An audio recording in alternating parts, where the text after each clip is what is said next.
Hello दोस्तों, नमस्कार।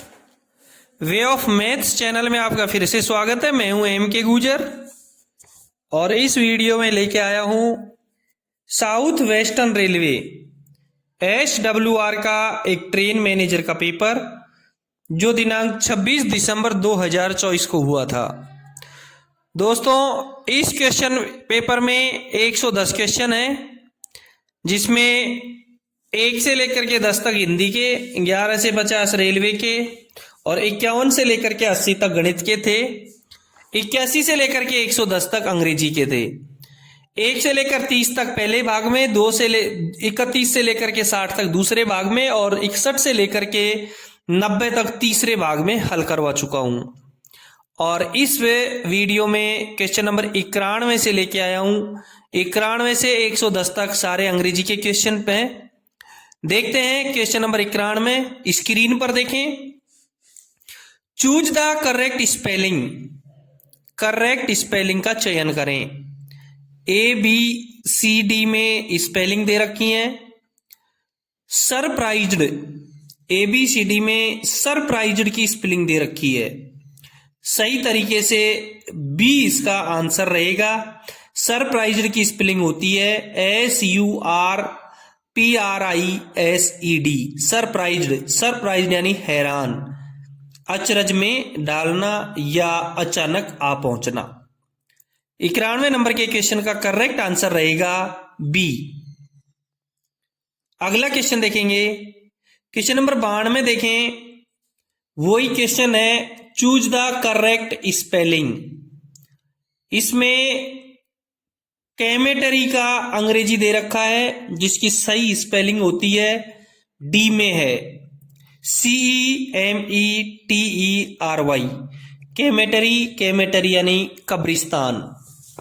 92 number के क्वेश्चन का करेक्ट आंसर रहेगा D। अगला क्वेश्चन देखेंगे। Question number 93। Choose the correct spelling. और 93 नंबर के क्वेश्चन में स्पेलिंग दे रखी है टेम्परेचर की। टेम्परेचर का शुद्ध स्पेलिंग होती है TEMPERATURE। टेम्परेचर और टेम्परेचर यानी तापमान या तापक्रम। यानी कि 93 नंबर के क्वेश्चन का करेक्ट आंसर रहेगा B। अगला क्वेश्चन देखेंगे। क्वेश्चन नंबर 94 में है, चूज द करेक्ट सिनोनिम्स। समानार्थी शब्द का चयन कीजिए। समानार्थी शब्द का चयन कीजिए। FURY, फरी। फरी यानी रोष, या फिर कह सकते हैं इसको क्रोध या आवेश, ये इसको कह सकते हैं। अब इसका समानार्थी ढूंढना है हमको।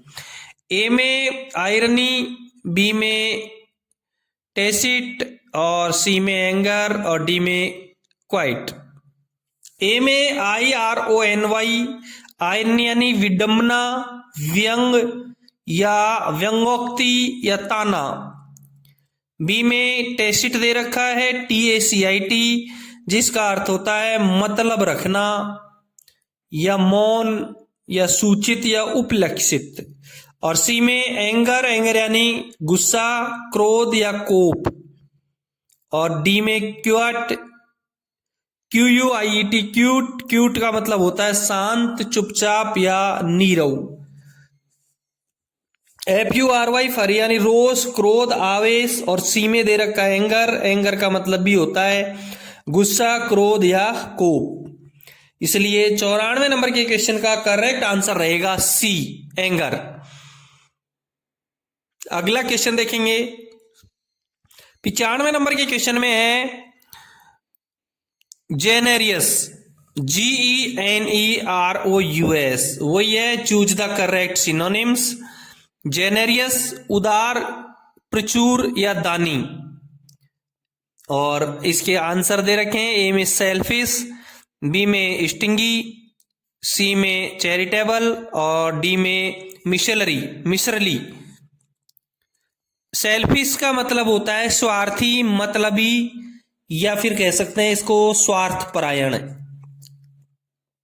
B में स्टिंगी दे रखा है। स्टिंगी का अर्थ होता है कंजूस या फिर आप इसको नीच कह सकते हैं, मक्खी चूस भी कह सकते हैं। सी में चैरिटेबल यानी दान देना, खैरात बांटना, उदार और धर्मार्थ भी इसको कह सकते हैं। और डी में मिसरली यानी कृपण, लालची यानी एक कंजूस के सदृश्य कह सकते हैं इसको। तो 95 में जो जेनरिस दे रखा है इसका उदार, प्रचुर, दानी, और सी में चैरिटेबल दे रखा है यानी दान देना, धर्मार्थ, खैरात या उदार। 95 नंबर के क्वेश्चन का करेक्ट आंसर रहेगा सी, चैरिटेबल। नेक्स्ट क्वेश्चन देखेंगे। नेक्स्ट क्वेश्चन में 96 में देखेंगे, choose the correct synonyms waste. WAST waste यानी बहुत बड़ा, वास्ट। ए में स्मॉल, बी में टिनी, सी में एक्सपेंसिव और डी में नैरो। स्मॉल का अर्थ होता है छोटा, लघु या छोटा सा। बी में टिन्नी दे रखा है, टिन्नी का मतलब होता है छोटा सा, नैना टिन्नी बॉय। सी में एक्सपेंसिव दे रखा है जिसका अर्थ होता है प्रशस्त या कब्जा करने वाला। और डी में नैरो यानी संकरा, संकीर्ण, तंग, संकुचित इसको कह सकते हैं, पतला। तो वास्ट का मतलब बहुत बड़ा और एक्सपेंसिव का मतलब भी प्रशस्त या कब्जा करने वाला, बहुत बड़ा। 96 नंबर के क्वेश्चन का करेक्ट आंसर रहेगा सी। अगला क्वेश्चन देखेंगे।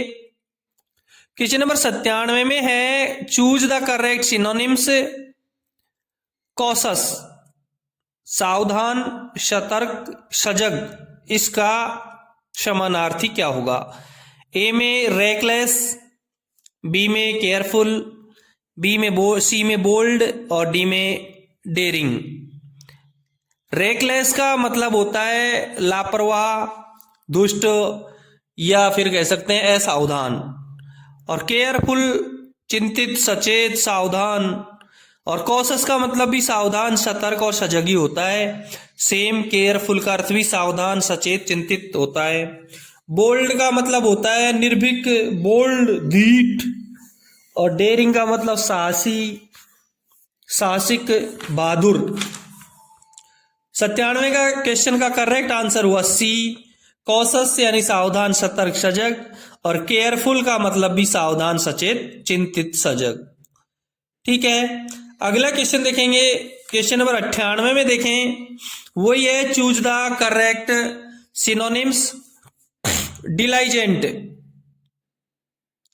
परिश्रमी, डिलाइजेंट परिश्रमी। ए में लेजी, बी में मेटिकुलस, सी में केयरलेस और डी में लेथर्जिक।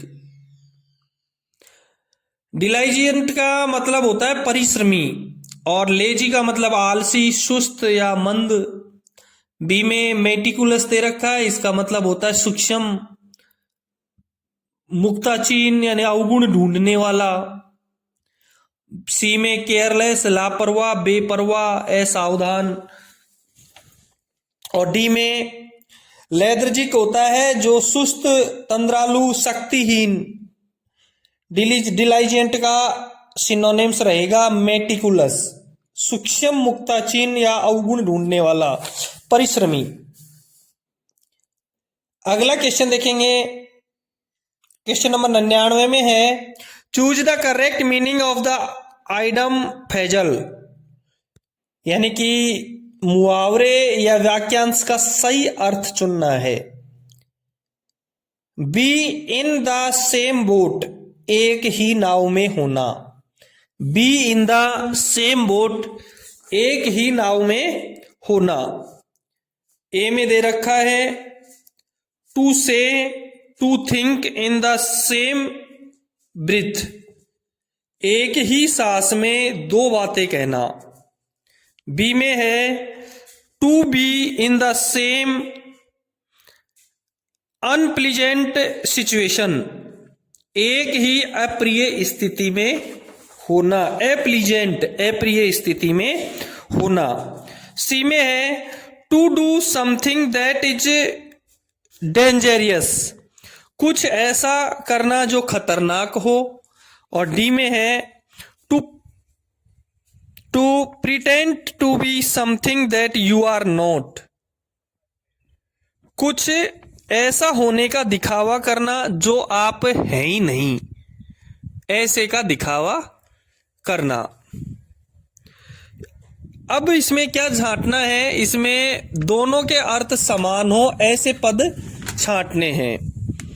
फैजल वर्ब है एक तरीके से। B in the same boat, एक ही नाव में होना, एक ही नाव में होना, ऐसा अर्थ का किस वाक्य में प्रतीत होता है, ये ऐसा अर्थ है वो किस वाक्य में प्रतीत होता है, ऐसा देखना है। ऐसा होता है बी में, जिसमें है to be in the same unpleasant situation, to be in the same unpleasant situation, यानी एक ही अप्रिय स्थिति में होना, एक ही नाव में होना, यानी एक ही अप्रिय स्थिति में होना, एक ही अप्रिय स्थिति में होना। 99 नंबर के क्वेश्चन का करेक्ट आंसर रहेगा बी।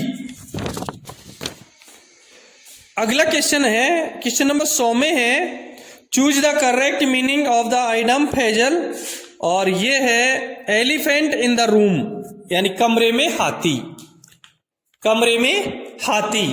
इस तरीके का वाक्य का अर्थ कौन से वाक्य में आ रहा है, कमरे में हाथी। ए में है द अनइम्पोर्टेंट टॉपिक, यानी महत्वहीन विषय। बी में है the obvious problem that is being ignored, यानी स्पष्ट समस्या जिसे नजरअंदाज किया जा रहा है।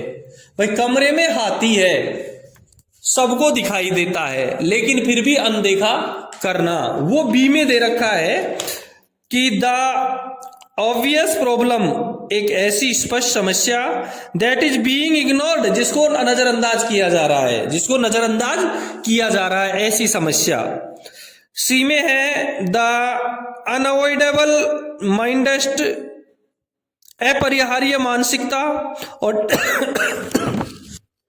डी में दे रखा है the prized possessions in the room, कमरे में मौजूद बेशकीमती चीज। बिल्कुल करेक्ट आंसर इसका रहेगा B, elephant in the room, कमरे में हाथी, इसके बराबर का वाक्य है the obvious problem that in being ignored, स्पष्ट समस्या जिसे नजरअंदाज किया जा रहा है। ठीक है, क्वेश्चन नंबर 100 का करेक्ट आंसर हुआ बी। अगला क्वेश्चन देखेंगे, क्वेश्चन नंबर 101 में है what is the correct past tense of go, go का पास्ट टेंस क्या होगा। गो, वेंट, गॉन, गो का पास्ट टेंस वेंट होगा। 101 का क्वेश्चन का करेक्ट आंसर रहेगा सी, वेंट।